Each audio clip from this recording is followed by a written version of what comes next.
ಈಗ ಮೊನ್ನೆ ಸ್ಕ್ಯಾನ್ ಮಾಡಬೇಕಾದ್ರೆ ಪೆಟ್ ಸ್ಕ್ಯಾನ್ ಅಂತೆಲ್ಲ ಮಾಡಿದ್ದಾರೆ. ಪೆಟ್ ಸ್ಕ್ಯಾನ್ ಮಾಡಿದ ಮೇಲೆ ಇದು ಒಂದು ಗೆಡ್ಡೆಯನ್ನು ಹೇಗೆ ಹೊಡೆದು ಚೆಕ್ ಮಾಡಿ ತುಂಬ ನೋವಾಗುತ್ತೆ ಅದೆಲ್ಲ ಮಾಡಬೇಕಾದ್ರೆ.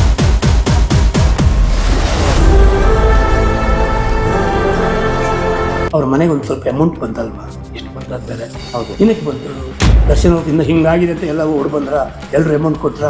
ಅದೇ ಆ ವ್ಯಕ್ತಿ ಫೋಟೋ ಒಬ್ಬನಿಗೆ ಕಳಿಸೇ ಇಲ್ಲ, ಬಹಳಷ್ಟು ಜನರಿಗೆ ಕಳಿಸಿದ್ದಾನೆ. ಅವ್ರು ಯಾರ ಕೈಲಿ ಅವ್ರು ಸತ್ತೋಗಿದ್ದಾವೆ ಏಕೆ ಬಿದ್ದು. ಸರ್ಕಾರ ತಿರುಗಿ ನೋಡೋದಿಲ್ಲ, ಪೊಲೀಸರು ತಿರುಗಿ ನೋಡಲ್ಲ, ಜನ ಅಂತೂ ಯಾರು ನೋಡೋಲ್ಲ, ಅವ್ರ ಫ್ಯಾಮಿಲಿ ಎಲ್ಲ ನೋಡೋದಿಲ್ಲ.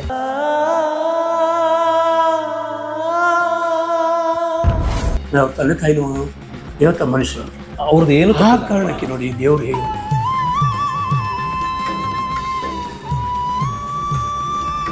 ಮಗ ಹೀಗಿದ್ದೆ ಅಂತ ಅವ್ರಿಗೂ ಗೊತ್ತಿಲ್ಲ.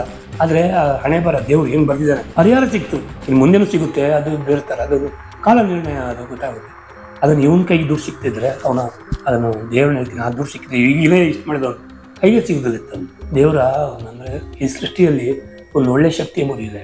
ಏನಕ್ಕೆ ಅಂದರೆ ನಾನು ಒಬ್ಬ ಜೀವದ ಶಿಕ್ಷೆ ಆದ ನಾನು ಕಲಾವಿದ. ನನಗೆ ಜೀವದ ಶಿಕ್ಷೆ ಆಗಿದೆ. ನಾನು ಇವತ್ತು ಹೊಗಳ್ಕೊಳ್ತಾ ಇಲ್ಲ, ನಾನು ದೊಡ್ಡ ಮಾಡದೇ ಇರುವ ಕೇಸಿಗೆ ನನಗೆ ಶಿಕ್ಷೆ ಆಗಿದೆ, ಬಿಡೋದೇ ಇಲ್ಲ. ನನ್ನ ಹೆಣ್ಣು ಮಕ್ಕಳು ಮನೆ ಮಕ್ಕಳಿಗೆ ಯಾರಾದರೂ ಮಾಡಿದರೆ ನಾನು ಅವನ ಮನೆ ಹೋಗಿ ಅವನ ಮನೆ ಹೋಗಿ ಹೊಡಿಯೋದು. ಅದನ್ನೆಲ್ಲ ತೋರಿಸೋಣ, ಜನರಿಗೆ ಗೊತ್ತಾಗಬೇಕು. ಆಮೇಲೆ ಕ್ಯಾನ್ಸರ್ ಹೇಗೆ ಬರ್ತಾರೆ, ಅವೇರ್ನೆಸ್ ಎಷ್ಟು ಆಗುತ್ತೆ ಅಷ್ಟು ಅದು ಜನರಿಗೆ ತಿಳಿಸೋಣ. ನಮಗೆ ಬಂದಿರೋ ಕಷ್ಟ ಇನ್ನೊಬ್ರಿಗೆ ಬರಬಾರ್ದು.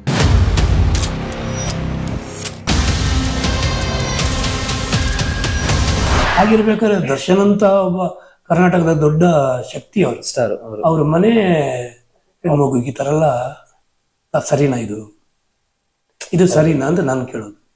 ಸೊ ಈ ಥರ ಇಂಥ ಮನುಷ್ಯರ ಮುಂದೆ ಇಂಥ ಘಟನೆ ಆಗೋಯ್ತು, ಹೋಗ್ಲಿ ಆಗಿದೆ ಆಗೋಯ್ತು, ಅದನ್ನು ತಡೆಯಕ್ಕೆ ಸಾಧ್ಯ ಇಲ್ಲ. ಹಣೆ ಬರ, ಅವನಿಗೂ ಒಂದು ಕೆಟ್ಟ ಟೈಮು, ಇವರಿಗೂ ಒಂದು ಕೆಟ್ಟ ಟೈಮ್, ಇವ್ರ ಜೊತೆ ಏನೇನಾಯ್ತು ಕೆಟ್ಟ ಟೈಮ್ ಇಲ್ಲ ಹೇಳೋದಿಲ್ಲ. ಬಟ್ ಕೆಟ್ಟದಾಗಿ ಹೇಳಿ ಬರೋ ಈ ಥರ ಬಿಂಬಿಸೋದ. ಹೌದು, ಅವ್ರು ಸಿಗರೇಟ್ ಅಯ್ಯೋ ಅದನ್ನು ಹೇಳಕ್ಕಾಗೋದಿಲ್ಲ. ಅವ್ರ ಬಗ್ಗೆ ಏನಾದ್ರು ಗ್ಯಾಂಗ್ ಹಿಡ್ಕೊಂಡು ಓಡಾಡ್ತಾರೆ. ಅವರೆಲ್ಲ ಗ್ಯಾಂಗ್ನವ್ರು ಅಲ್ಲ ರೀ, ಅವರು ವರ್ಕರ್ಗಳು ಕೆಲಸದಲ್ಲಿ. ಈಗ ಒಬ್ಬ ಹೀರೋಯಿನ್ ಎಷ್ಟು ಜನ ಇರ್ತಾರೆ, ಕಾಸ್ಟ್ಯೂಮರ್ ಇರ್ತಾರೆ, ಅವರಿಗೆ ಪರ್ಸನಲ್ ಫುಡ್ ಮಾಡೋರು ಇರ್ತಾರೆ, ಮೇಕಪ್ ಮ್ಯಾನ್ ಇರ್ತಾರೆ, ಅಸಿಸ್ಟೆಂಟ್ ಇರ್ತಾರೆ, ಮೇಕಪ್ ಅಸಿಸ್ಟೆಂಟು, ಕಾರ್ ಡ್ರೈವರ್ಸು, ಮನೆಗೊಬ್ಬ ಡ್ರೈವರು, ಮೇನ್ ಡೇಟ್ಸ್ ನೋಡ್ಕೊಳ್ಳೋರು. ಹೌದು, ಮ್ಯಾನೇಜರ್ ಆದ್ಮೇಲೆ ಮ್ಯಾನೇಜರ್ಗೊಬ್ಬ ಅಸಿಸ್ಟೆಂಟ್ ಇರ್ತಾನೆ, ಒಬ್ಬನಿಗೆ ಆಗುದಿಲ್ಲ, ಅವರು ಅಸಿಸ್ಟೆಂಟ್ ಇರ್ತಾರೆ. ಆಮೇಲೆ ಅವ್ರ ಬಗ್ಗೆ ಏನೇ, ಈಗ ಇವ್ರು ಮತ್ತೆ ಸೋಷಿಯಲ್ ಮೀಡಿಯಾ ಇವ್ರ ಅಂಡರಲ್ಲಿ ಸಹ ಕೆಲವರು ಇದ್ದಾರೆ, ಸೋಷಿಯಲ್ ಮೀಡಿಯಾನ ಇಟ್ಕೊಂಡಿದ್ದಾರೆ. ಯಾಕಂದ್ರೆ ಗೊತ್ತವರಿಗೆ ಈ ಸಮಾಜದಲ್ಲಿ ಇಂಥವ್ರನ್ನು ಎದುರಿಸ್ಲಿಕ್ಕೆ ನನಗೂ ಒಂದು ಸೋಷಿಯಲ್ ಮೀಡಿಯಾ ಅಂತ ಇರಬೇಕು ಅಂತ ಮಾಡಿದ್ದಾರೆ. ಅಷ್ಟು ಮಾಡಿನೂ ಇವ್ರು ಹಿಂಗೆ ಮಾಡ್ತಾರೆ ಅಂದ್ರೆ ಆ ವ್ಯಕ್ತಿಗೆ, ಇನ್ನು ಸಾಧಾರಣ ವ್ಯಕ್ತಿಗಳನ್ನು ಈ ಜನ ಏನು ಮಾಡ್ಬೋದು. ಮಾರ್ಚಲ್ಲಿ ಫೋನೆಲ್ಲ ತಗೊಂಡು ಯೂಟ್ಯೂಬ್ ನಾನು ಮಾಡಬೇಕು ಅಂತ, ಬಟ್ ಜನವರಿ ಫೆಬ್ರವರಿಯಲ್ಲಿ ಶೂಟಿಂಗ್ ಕೆಲವರಿಗೆ ನಾನು ರೆಂಟಲ್ಲಿ ತೊಗೊಂಡು ಪ್ರಾಕ್ಟೀಸ್ ಮಾಡಿ ನೋಡಿದೆ, ಆಗುತ್ತಾ ನೋಡೋಣ ಅಂತ. ಏನಕ್ಕೆ ಅಂದರೆ ನಾನು ದರ್ಶನ್ ಅವ್ರದ್ದು ಒಂದು ಬರ್ಡೇ ಹೋಗಿದ್ದೆ ಮೊನ್ನೆ, ನನ್ನ ದೊಡ್ಡ ಮಗನ ಕರ್ಕೊಂಡು ಹೋಗಿದ್ದೆ. ಆವಾಗ ಅವರು ಮಾತಾಡಿಸೋ ಒಂದು ಇದು ಏನಾಯಿತು, ಹೆಲ್ತ್ ಹೋಗಿ ಏನಿದೆ, ಏನಾದರೂ ಹೆಲ್ಪ್ ಬೇಕಾ ಸೈಡ್ ಕರೆದು ಅಂದರೆ ಎಲ್ಲರ ಮುಂದೆ ಅವಮಾನ. ಯಾರಿಗೋ ಎಷ್ಟು ನಾಜೂಕ್ ಮಾತಾಡ್ತಾರೆ ಅಂದರೆ ಬೇರೆಯವ್ರಿಗೆ ಗೊತ್ತಾಗಬಾರ್ದು, ನಾವು ಡೌನ್ ಆಗ್ತೀವಿ ಅಂತ. ಹೆಲ್ಪ್ ಮಾಡೋ ಮನುಷ್ಯನಿಗೆ ಡೌನ್ ಆಗ್ತೀವಿ ಅದೆಲ್ಲ ನೋಡ್ತಾರೆ, ಅವ್ರೊಬ್ರಿಗೆ ನೋಡೋದು ಮಾಡ್ತಿರೋದು ನಾನು ಹೆಲ್ಪ್ ಎಲ್ಲರ ಮುಂದೆ ಶೋಭಾಜಿ ಮಾಡ್ಬೋದಿತ್ತು. ಅಷ್ಟು ಒಳ್ಳೆ ಮನುಷ್ಯ ರೀ ಅವರು, ಅವರ ಒಳ್ಳೆ ಗುಣ, ಅಷ್ಟು ಒಳ್ಳೆ ಗುಣ. ಸೈಡ್ ಕರೆದು ಕೇಳ್ತಾರೆ ಏನಾದರೂ ಹೆಲ್ಪ್ ಬೇಕಾ, ನಾಡ್ದು ಅಂದರೆ ಈಗ ಇದು ಬರ್ಡೇ ಆದಮೇಲೆ ನಾನೀಗ ಜೂನಿಗೆ ಮತ್ತೆ ಪೆಟ್ ಸ್ಕ್ಯಾನ್ ಇದೆ, ಇವಾಗ ಮಾಡಬೇಕು. ಓಕೆ, ಒಂದು ವಾರದೊಳಗೆ ನಾನು ಹೋಗ್ಬೇಕು. ಮೊನ್ನೆನೂ ಹೋಗ್ಬೇಕಿತ್ತು. ದರ್ಶನ್ ಅವ್ರಿಗೆ ಹೀಗಾಯ್ತು ಅಂತ ನಿಲ್ಸಿದ್ದೀನಿ ನನಗೆ ಇಂಟರ್ವ್ಯೂ ಎಲ್ಲ ಬಂತು. ಮನಸ್ಸು ಸಮಾಧಾನ ಇಲ್ಲ ನನಗೆ. ಹಾಗೆ ಇದಕ್ಕೆ ಹೋಗ್ಬೇಕಿತ್ತು ಸ್ಕ್ಯಾನಿಗೆ. ಹೋದ್ಮೇಲೆ ನೀವು ನನಗೆ ಹೇಳಬೇಕು, ರಿಪೋರ್ಟ್ ಎಲ್ಲಿದ್ರು ತಿಳಿಸಿ, ನಾನು ಅದು ಏನಾದರೂ ನಾನು ಬಂದು ನಿಲ್ತೀನಿ. ಒಂದು ಫೋನ್ ಮಾಡಿ ನನಗೆ, ನೀವು ಎಲ್ಲಿರ್ತೀರ ಅಲ್ಲಿ ವ್ಯಾಸ ಮಾಡ್ತೀನಿ, ಎದುರುಬೇಡಿ. ಈಗ ಹೇಳುವಾಗ ನಾನು ಯೋಚನೆ ಮಾಡಿದೆ ಮತ್ತೆ ಏನು ಮಾಡೋದು ಇವಾಗ.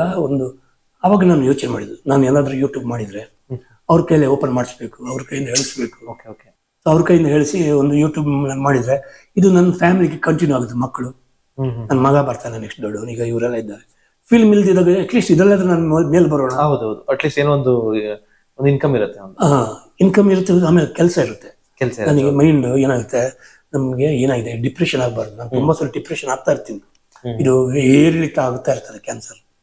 ಡಿಪ್ರೆಷನ್ ಹೋಗ್ತೀನಿ. ಯಾಕಂದ್ರೆ ಮನೇಲಿ ಯಾರು ಇರೋದಿಲ್ಲ. ಈಗ ನೀವು ನೋಡಿದ್ರಿ, ನಿಮ್ಮ ಮನೆ ಮಕ್ಕಳಿಗೆ ಬಂದರು, ವೈಫ್ ಈಗ ಬಂದ್ರು ಪಾಪ.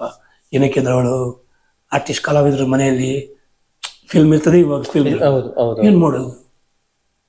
ನಾನು ಜಾಬಿಗೆ ಹೋಗಿ ಆದ್ರೂ ನಿಮ್ಮ ಮನೇದ ಪರಿಸ್ಥಿತಿ ನನ್ನ ಮಕ್ಕಳದ್ದು ಏನಿದೆ ನೋಡ್ಕೊಳ್ತೀನಿ, ನೀವು ಫಿಲ್ಮ್ ಮತ್ತೆ ಟ್ರೈ ಇದರಲ್ಲೇ ಮೇಲೆ ಬನ್ನಿ ಅಂತ. ನನ್ನ ಮನೆಯೊಳಗೂ ಕೂಡ ಏನಂದ್ರೆ ನನ್ನ ಒಳ್ಳೆ ಆರ್ಟಿಸ್ಟ್ ಆಗಬೇಕು, ದೊಡ್ಡ ಆರ್ಟಿಸ್ಟ್ ಅಂತ ಏನಲ್ಲ, ಒಳ್ಳೆ ಆರ್ಟಿಸ್ಟ್ ಆಗಿದೆ. KGF ಅಂತ ಫಿಲ್ಮ್ ಸಿಕ್ಕಿದೆ, ಇನ್ನು ಮತ್ತೆ ನಾನು ಅದಕ್ಕಿಂತ ಸಾಧನೆ ಮಾಡುವಂಥದ್ದು ಕಂಟಿನ್ಯೂಸ್ ವರ್ಕ್ ಸಿಗ್ತಾ ಹೋಗ್ಬೇಕು ಅಷ್ಟೇ. ಅದೇ ಕನ್ನಡ ಇಂಡಸ್ಟ್ರಿ. ಇಲ್ಲಿ ಆ ಫಿಲ್ಮ್ ಮಾಡಿದ್ನ ಸರಿ ಬೇಡ ಅವ್ರು ಇದು ಮಾಡೋದಿಲ್ಲ.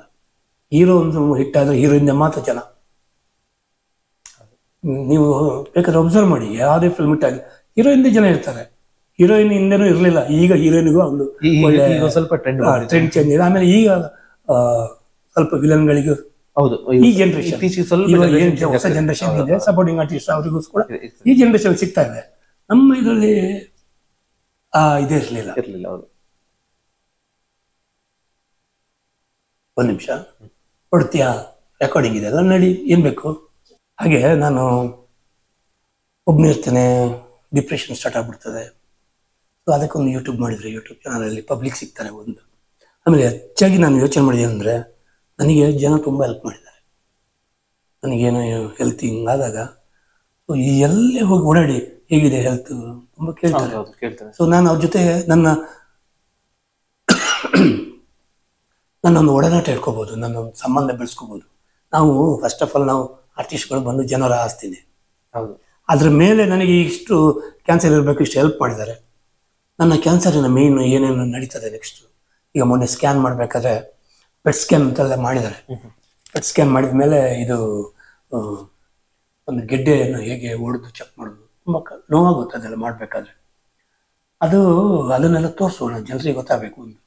ಆಮೇಲೆ ಕ್ಯಾನ್ಸರ್ ಹೇಗೆ ಬರ್ತದೆ, ಅವೇರ್ನೆಸ್ ಎಷ್ಟು ಆಗುತ್ತೆ ಅಷ್ಟು ಅದು ಜನರಿಗೆ ತಿಳಿಸೋಣ. ನಾವು ನಮಗೆ ಬಂದಿರೋ ಕಷ್ಟ ಇನ್ನೊಬ್ರಿಗೆ ಬರಬಾರ್ದು, ನಾವು ಪಡುವ ಒಂದು ನೋವು ಬೇರೆಯವ್ರಿಗೆ ಆಗ್ಬಾರ್ದು. ಕೆಲವೆಲ್ಲ ಅದನ್ನು ನಾನು ಅವೇರ್ನೆಸ್ ಆಗಿ ತಿಳಿಸೋದು. ನನಗೇನು ಗೊತ್ತಿದೆ ಅದನ್ನು ಹೇಳೋಣ, ನನಗೇನು ನೋವು ಆಗ್ತದೆ ಅದನ್ನು ಜನರಿಗೆ ಮುಟ್ಟಿಸುವ ಅಂತೇಳಿ ಆ ಕಾರಣಕ್ಕೆ ನಾನು ಈಗ ಯೂಟ್ಯೂಬ್ ಚಾನಲ್ ಮಾಡಿರೋದು. ಅಂದ್ರೆ ನೀವು ನಿಮ್ ಕನ್ಸಿತ್ತು ಆ ಯೂಟ್ಯೂಬ್ ಚಾನಲ್ನ ದರ್ಶನ್ ಸರ್ ಜೊತೆನೆ ಒಂದು ಸ್ಟಾರ್ಟಿಂಗ್ ಓಪನ್ ಮಾಡ್ಬೇಕು ಅಂತ. ಬಟ್ ಇವಾಗ ಏನಿದೆ ಗೊತ್ತಾ, ನಾನು ಒಂದು ಮಾತು ಹೇಳ್ತೀನಿ ಕೇಳಿ. ನಾನು ಫೆಬ್ರವರಿಯಿಂದ ಮಾರ್ಚ್ ನಾನು ಶೂಟಿಂಗ್ ಮಾಡಿರೋದು. ಈಗ ನಾನು ನಿನ್ನೆ ಬಿಟ್ಟಿದ್ದೀನಿ, ನಿನ್ನೆ ನನ್ನ ಚಾನಲ್ ಓಪನ್ ಮಾಡಿದೆ. ಮಾರ್ಚಲ್ಲಿ ಮಾಡಿದೆ. ಮೊನ್ನೆವರೆಗೆ ಕಾದಿದ್ದು ದರ್ಶನ್ ಅವರೇ ಓಪನ್ ಮಾಡಿಕೊಡ್ಬೇಕು ಅಂತ. ಒಂದು ಸರಿ ಅವ್ರು ಶೂಟಿಂಗ್ ಬಿಸಿ ಆದ್ರು, ಅದಾದ್ಮೇಲೆ ಅವ್ರ ಕೈ ಇದಾಯ್ತು. ನಾನು ಆ ಟೈಮಲ್ಲಿ ಹೋಗಿ ಕೂತ್ಕೊಟ್ಟು ತೊಂದರೆ ಕೊಡೋದು ಬೇಡ, ಕೈಯಲ್ಲಿ ಹಿಡ್ಕೊಂಡು ಅವ್ರು ಹೇಳೋದು ಬೇಡ, ಸುಮ್ಮನೆ. ಆಮೇಲೆ ಮತ್ತೆ ದುಬೈಗೆ ಹೋದ್ರು, ಸ್ವಲ್ಪ ಬ್ಯುಸಿ ಇದ್ರು, ಫ್ರೀಯಾಗಿ ಹೋಗಿ ಮಾತಾಡ್ಸೋದಾಗ ಇವಾಗ ಹಿಂಗಾಗೋಯ್ತು. ಬಟ್ ದರ್ಶನ್ ಹೇಗೆ, ದರ್ಶನ್ ಅವರ ಒಂದು ಶಕ್ತಿ ಏನು ಅಂತ ನಾನು ಚಿಕ್ಕದಾಗಿ ಹೇಳ್ತೀನಿ. ದರ್ಶನ್ ಅವರನ್ನು ನಾನು ನನ್ನ ಚಾನಲ್ ಯೂಟ್ಯೂಬ್ ಚಾನಲ್ ಓಪನ್ ಮಾಡ್ಬೇಕು, ಅವ್ರ ಇದರಲ್ಲೇ ಇತ್ತಲ್ವಾ, ಈಗ ಅವ್ರ ಹೆಸರು ಹೇಳ್ಕೊಂಡು ಓಪನ್ ಆಗೋಯ್ತು. ದರ್ಶನ್ ಇಂಡೈರೆಕ್ಟ್ಲಿ ತುಂಬಾ ಜನರಿಗೆ ಮೊನ್ನೆ ಒಂದು ಸತ್ತೋದ್ರು ಅವ್ರ ಮನೆಗೆ. ಅವ್ರ ಮನೆಗೆ ಒಂದು ಸ್ವಲ್ಪ ಅಮೌಂಟ್ ಬಂತಲ್ವಾ, ಎಷ್ಟು ಬಂತ ಅದು ಬೇರೆ. ಏನಕ್ಕೆ ಬಂತು? ಹೆಸರು. ಏನ್ ಹೆಸರು? ದರ್ಶನ್ ಅನ್ನೋ ಹೆಸರು. ದರ್ಶನ್ ಇನ್ನು ಹಿಂಗಾಗಿದೆ ಅಂತ ಎಲ್ಲ ಓಡ್ ಬಂದ್ರ, ಎಲ್ರು ಅಮೌಂಟ್ ಕೊಟ್ರ. ಅದೇ ಆ ವ್ಯಕ್ತಿ ಒಬ್ನಿಗೆ ಕಳ್ಸಿದಲ್ಲ, ಫೋಟೋ ಒಬ್ನಿಗೆ ಕಳ್ಸಿಲ್ಲ, ಬಹಳಷ್ಟು ಜನರಿಗೆ ಕಳ್ಸಿದಾನೆ. ಅವ್ರು ಯಾರ ಕೈಲಿ ಅವ್ನು ಸತ್ತೋಗಿದ್ರೆ ಏಟು ಬಿದ್ದು, ಸರ್ಕಾರ ತಿರುಗಿ ನೋಡೋದಿಲ್ಲ, ಪೊಲೀಸರು ತಿರುಗಿ ನೋಡಲ್ಲ, ಜನ ಅಂತ ಯಾರು ನೋಡೋದಿಲ್ಲ, ಅವ್ರ ಫ್ಯಾಮಿಲಿ ಅವರೇ ನೋಡೋದಿಲ್ಲ. ದರ್ಶನ್ಗೆ ಆಗಿದ್ದಕ್ಕೆ ಇಡೀ ಅಷ್ಟು ಜನ ನೋಡಿದ್ರು, ಹೆಲ್ಪ್ ಮಾಡಿದ್ರು. ದರ್ಶನಿಗೆ ಕೆಟ್ಟ ಹೆಸರು ಬಂದ್ರು ಪಾಪ. ಅವರ ಒಂದು ಏನು ಅವರ ಅದೃಷ್ಟ, ಅವರ ಒಂದು ಗ್ರಹಗತಿ ಹೇಗಿರ್ತದೆ ಅಂದ್ರೆ, ಅವರ ಹೆಸರಿನಿಂದ ಇನ್ನೊಬ್ಬ ಬದುಕಿಲ್ಲ. ಅವರ ಮನೆಗೆ ಅಷ್ಟು ದುಡ್ಡು ಇದೆ. ಅವ್ರು ಇಲ್ಲಾಂದ್ರೆ ಈಗ ಆ ವ್ಯಕ್ತಿ, ಸತ್ತ ವ್ಯಕ್ತಿ ಮನೆಗೆ ಅಷ್ಟು ದುಡ್ಡು ಕೊಡ್ತಾನ? ದುಡ್ಡು ಇಲ್ದೇನೆ ಇಷ್ಟು ಫೋಟೋ ಕಳ್ಸಿದವನು. ಇನ್ನು ದುಡ್ಡು ಬಂದ್ರೆ ಅವ್ರು ಏನನ್ನು ಕಳಿಸ್ಬೋದು? ಸ್ವಲ್ಪ ಯೋಚನೆ ಮಾಡಿ. ಅಂದ್ರೆ ನಾನು ಹೇಳೋದು, ಯಾವಾಗಲೂ ಒಂದೇ ಮುಖ ನೋಡ್ಬೇಡಿ. ನಾನು ದರ್ಶನ ಜೊತೆ ಆಕ್ಟ್ ಮಾಡಿ ನಾನು ಹೊಗಳ್ತಿದ್ದೀನಿ ಅಂತ ಹೇಳಿ. ನೀವು ಹೇಳ್ತಿರೋದು 100% ಸತ್ಯ. ನನಗೆ ಅನಿಸ್ತು, ಒಂದ್ ಸೈಡ್ ನೋಡ್ಬಾರ್ದು. ಈಗ ತಪ್ಪಾಗೋಗಿದೆ. ಈಗ ನಾನು ಮೊದಲನೇದಾಗಿ ರೇಣುಕಾ ಸ್ವಾಮಿ ಕುಟುಂಬದವ್ರಿಗೆ ತುಂಬಾ ಅವ್ರಿಗೆ ಒಳ್ಳೆ ದೇವ್ರ ಶಕ್ತಿ ಕೊಟ್ಟರು. ತುಂಬಾ ಪಾಪ ಸಾಫ್ಟ್, ತುಂಬಾ ಪಾಪ. ಅವ್ರ ತಂದೆ ತಾಯಿನೂ ದೇವತಾ ಮನುಷ್ಯರು. ಅವ್ರದ್ದು ಏನು ಆ ಕಾರಣಕ್ಕೆ ನೋಡಿ, ದೇವ್ರು ಹೇಗೆ ಗೊತ್ತಾರೆ, ದೇವ್ರು ಎಂಬ ಸತ್ಯ ಹೇಗೆ ಗೊತ್ತಾ, ಅವ್ರ ತಂದೆ ತಾಯಿ ದೇವ್ರ ತರ ಇದ್ದಾರೆ. ಹೌದು. ಮಗ ಹೀಗಿದೆ ಅಂತ ಅವ್ರಿಗೂ ಗೊತ್ತಿಲ್ಲ, ಆದ್ರೆ ಆ ಹಣೆ ಬರ ದೇವ್ರು ಹೆಂಗ್ ಬರ್ದಿದ್ದಾರೆ ಅಂದ್ರೆ, ಮಗ ಇಷ್ಟ ತಪ್ಪು ಮಾಡೋದಕ್ಕೆ ಶಿಕ್ಷೆನೂ ಆಯ್ತು, ಆ ಇನ್ನೋಸೆಂಟ್ ತಂದೆ ತಾಯಿ ಹೆಂಡತಿಗೆ ಹಣನೂ ಸಿಕ್ತು, ಪರಿಹಾರ ಸಿಕ್ತು. ಇನ್ನು ಮುಂದೆನೂ ಸಿಗುತ್ತೆ, ಅದು ಬೇರೆ ಥರ, ಅದೊಂದು ಕಾಲ ನಿರ್ಣಯ, ಅದು ಗೊತ್ತಾಗುತ್ತೆ. ಅದನ್ನು ಇವನ್ ಕೈಗೆ ದುಡ್ಡು ಸಿಕ್ತಿದ್ರೆ ಅವನ ಅದನ್ನು ದೇವ್ರನ್ನ ಹೇಳ್ತೀನಿ, ಆ ದುಡ್ಡು ಸಿಕ್ಕಿದ್ರೆ ಈಗಲೇ ಇಷ್ಟು ಮಾಡಿದವನು ಕೈಗೆ ಸಿಗದಿತ್ತು ಅವನು. ದೇವರ ಅಂದ್ರೆ ಈ ಸೃಷ್ಟಿಯಲ್ಲಿ ಒಂದು ಒಳ್ಳೆ ಶಕ್ತಿ ಎಂಬುದು ಇದೆ. ಅದು ಯಾರ ಹತ್ರ ಏನೇನು ಮಾಡಿಸ್ಬೇಕು ಎಂಬುದನ್ನು ಖಂಡಿತ ಯೋಚನೆ ಮಾಡಿ ಮಾಡಿಸುತ್ತೆ. ಅದೇ ಆಗಿರೋದು. ಏನಕ್ಕೆ ಅಂದ್ರೆ ನಾನು ಒಬ್ಬ ಜೀವದ ಶಿಕ್ಷೆ ಆದ ನಾನು ಕಲಾವಿದ. ನನಗೆ ಜೀವದ ಶಿಕ್ಷೆ ಆಗಿರೋದು. ನಾನು ಇವತ್ತು ಹೊಗಳ್ಕೊಳ್ತಾ ಇಲ್ಲ, ನಾನು ಒಬ್ಬ ಮಾಡದೇ ಇರೋ ಕೇಸಿಗೆ ನನಗೆ ಶಿಕ್ಷೆ ಆಗಿದೆ. ಸಂಬಂಧ ಇಲ್ಲ, ಬಟ್ ಸಂಬಂಧ ಇಲ್ಲ ಅಂತ ಹೇಳಿ ಸುಮ್ಮನೆ ಒಳ್ಳೆ ಮನುಷ್ಯ ಅಲ್ಲ ನಾನು. ಉಡುಪಿಯಲ್ಲಿ ಬಡದಾಟ ಇತ್ತು ಅಂದ್ರೆ ಯಾರಾದ್ರೂ ಕೆಟ್ಟದ್ದು ಮಾಡ್ರೆ ಹೇಳಿದ, ನನ್ನ ಮೆಂಟಾಲಿಟಿ ಬೇರೆ. ನಾನು ಬಿಡೋದೇ ಇಲ್ಲ ಸರ್. ನನ್ನ ಹೆಣ್ಣು ಮಕ್ಕಳು ಮನೆ ಮಕ್ಳಿಗೆ ಯಾರಾದ್ರೂ ಮಾಡಿದ್ರೆ ನಾನು ಅವನ ಮನೆ ಹೋಗಿ ಅವನ ಮನೆ ಹೋಗಿ ಹೊಡಿಬೇಕು. ಹೊಡೆದಿದ್ದೀವಿ, ನಾವು ಉಡುಪಿಯಲ್ಲಿ ಹೊಡೆದಿದ್ದೀವಿ. ಅವ್ರ ಮನೆ ತಂದೆ ತಾಯಿ ಮುಂದೆ ಹೊಡೆದು ಬುದ್ಧಿ ಹೇಳಿದ್ವಿ. ಆವಾಗ ಅವನಿಗೆ ನಾಚಿಕೆ ಆಗೋಯ್ತು, ಮತ್ತೆ ಅವನು ಬರಲಿಲ್ಲ.